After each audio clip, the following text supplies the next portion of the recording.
आप सभी का स्वागत है आज के इस वीडियो में। वीडियो के अंदर आज हम सीखने वाले हैं प्रश्नावली 3.2 है वर्तमान सत्र 23-24 और पिछले वर्ष की जो किताब थी पुरानी उसके अंदर 3.3 है और तीसरे का छठा क्वेश्चन आज हम इस वीडियो में सीखने वाले हैं। यह है छठा क्वेश्चन तीसरे का कि 5 वर्ष बाद जेकब की आयु उसके पुत्र की आयु से 3 गुनी हो जाएगी। वर्तमान नहीं बता रहे हैं, 5 वर्ष बाद यानी अभी से 5 वर्ष बाद की जो आयु है, ठीक है। और 5 वर्ष पूर्व जेकब की आयु उसके पुत्र की आयु की 7 गुनी थी। यहाँ पे दो स्थितियां बन गई, एक तो 5 वर्ष बाद की, एक 5 वर्ष पहले की। वर्तमान नहीं दे रही तो वो हमें माननी पड़ेगी। तो उनकी वर्तमान आयु क्या है, ठीक है। अब जेकब है और जेकब के पुत्र की आयु, तो देखो यहाँ पे 5 वर्ष बाद जेकब की आयु उसके पुत्र की आयु से 3 गुनी हो जाएगी। जेकब की जो आयु है उसके पुत्र की आयु से 3 गुनी हो जाएगी। तो पहले तो हमने मानना नहीं, तो हमें मानना है जेकब और उसके पुत्र की वर्तमान आयु। तो लिखना है माना जेकब की वर्तमान आयु, इसको हमने मान लिया x वर्ष, ठीक है। आगे हमने मान लिया उसके पुत्र की वर्तमान आयु y वर्ष, ठीक है। अब यहाँ पे दो स्थितियां बन रही हैं, ठीक है। स्थिति फर्स्ट देखो यहाँ पर,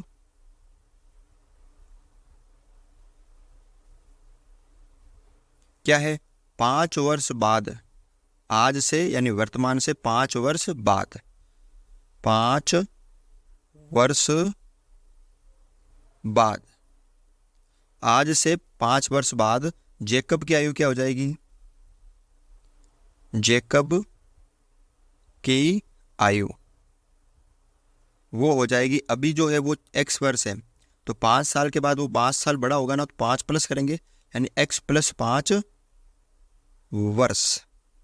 इसी तरह 5 वर्ष बाद जेकब के पुत्र की आयु, अभी उसका पुत्र कितना है, y वर्ष का है, तो 5 वर्ष बाद क्या हो जाएगा, y + 5 हो जाएगा ना, क्योंकि 5 वर्ष बड़ा होगा। अगर पिता बड़ा होगा तो पुत्र भी तो बड़ा होगा ना। तो ये हो गए उनके 5 वर्ष की बाद की आयु। अब देखो 5 वर्ष बाद, 5 वर्ष बाद ये उनकी आयु होगी। अब प्रश्न अनुसार उनकी शर्त क्या है, 5 वर्ष बाद जेकब की आयु, 5 वर्ष बाद जेकब की आयु क्या हो जाएगी, x + 5, जेकब की आयु उसके पुत्र की आयु, पुत्र की आयु कितनी है, y + 5। अब ये बराबर तो हो नहीं सकते ना, क्योंकि ये पिता है ये पुत्र है, तो उनकी आयु बराबर तो हो नहीं सकती है। तो बराबर के लिए क्या शर्त है कि जेकब की जो आयु है उसके पुत्र की आयु, यानी ये पुत्र की आयु हो गई से 7 गुनी हो जाएगी, यानी 7 गुनी हो जाएगी। तो बराबर हो गए ना। अब ये 7 गुना बड़ा है तो इसको हमने बड़ा कर दिया। अब करेंगे इसको सरल, 3 गुनी है, ठीक है ना।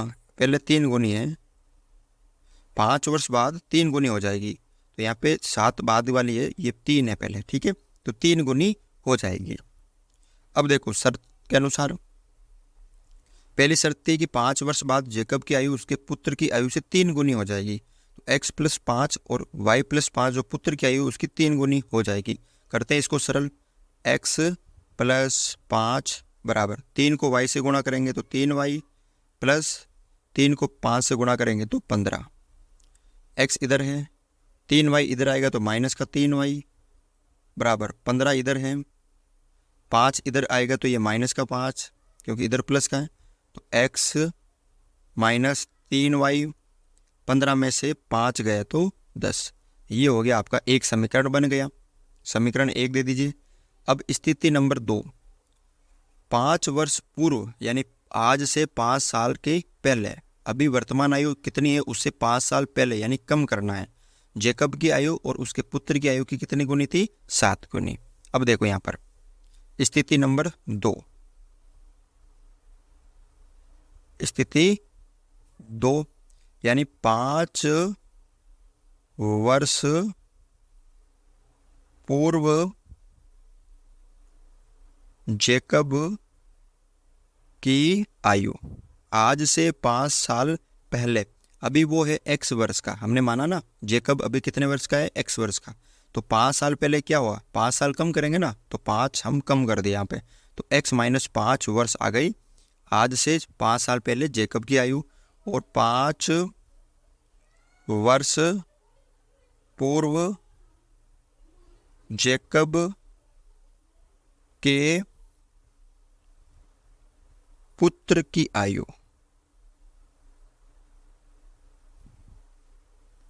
तो 5 वर्ष पूर्व जेकब के पुत्र की आयु क्या आ जाएगी, अभी वो है y वर्ष का, तो 5 साल के पहले क्या था, 5 साल पूर्व क्या हो जाएगी, y माइनस 5 वर्ष। ठीक है, अब देखो यहाँ पर कितनी गुनी हो जाएगी, 7 गुनी। तो जेकब की जो आयु है कितनी, x माइनस 5, 5 वर्ष पहले जेकब की जो आयु है वो उसके पुत्र की आयु यानी y माइनस 5 उसकी 7 गुनी थी।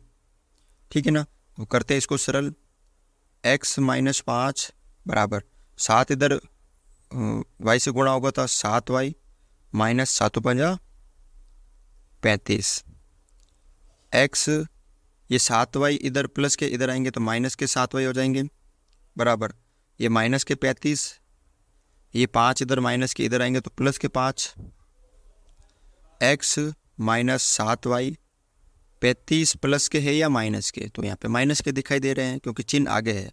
ये 5 प्लस के, तो 35 में से 5 गए तो माइनस के 30। ये हो गया आपका समीकरण नंबर 2। तो अभी तक तो हमने सिर्फ 2 समीकरण प्राप्त किए हैं। अब आपको क्या करना है, इन दोनों समीकरण को सरल करके x और y के मान निकालने हैं।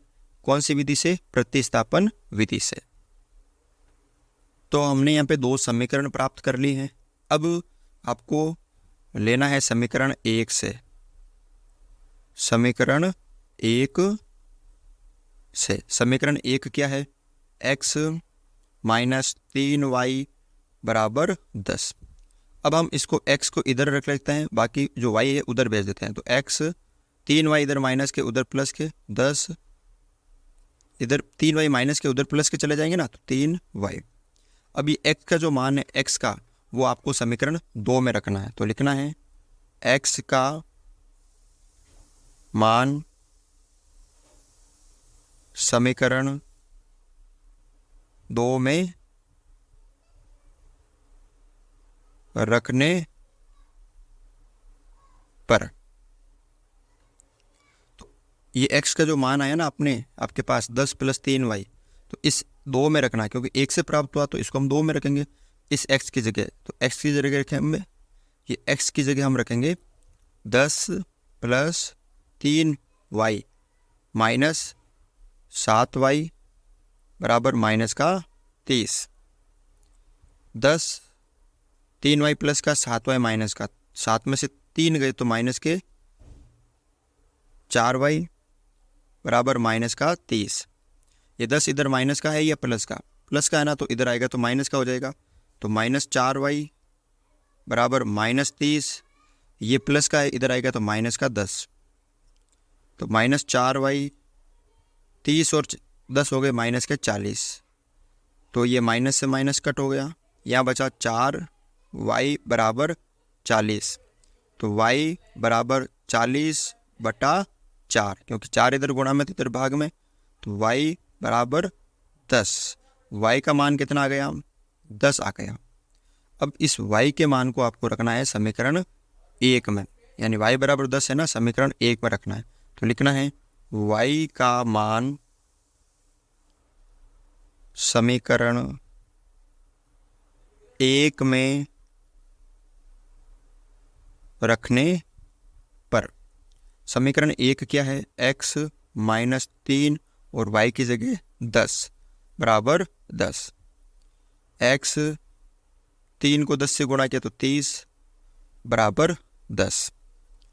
तो x बराबर 10 इधर पहले ही है प्लस के, या 30 और चले जाएंगे तो वो भी 30 हो जाएंगे प्लस के। तो x बराबर 40। x का मान कितना आ गया यहाँ पे 40, और y का मान आ गया था 10। तो हमने क्या माना था, x माना था हमने जेकब की वर्तमान आयु, और y माना था हमने उसके पुत्र की वर्तमान आयु। तो यहाँ पे लिखना आपको, तो जेकब की वर्तमान आयु हो जाएगी 40 वर्ष और उसके पुत्र की हो जाएगी 10 वर्ष। ठीक है, तो इस तरह से आपको ये जो क्वेश्चन नंबर 6 है वो सरल करना है। ठीक है, वीडियो अगर आपको अच्छा लगा तो वीडियो को लाइक, चैनल पे अगर आप नए हो तो चैनल को सब्सक्राइब ज़रूर करें।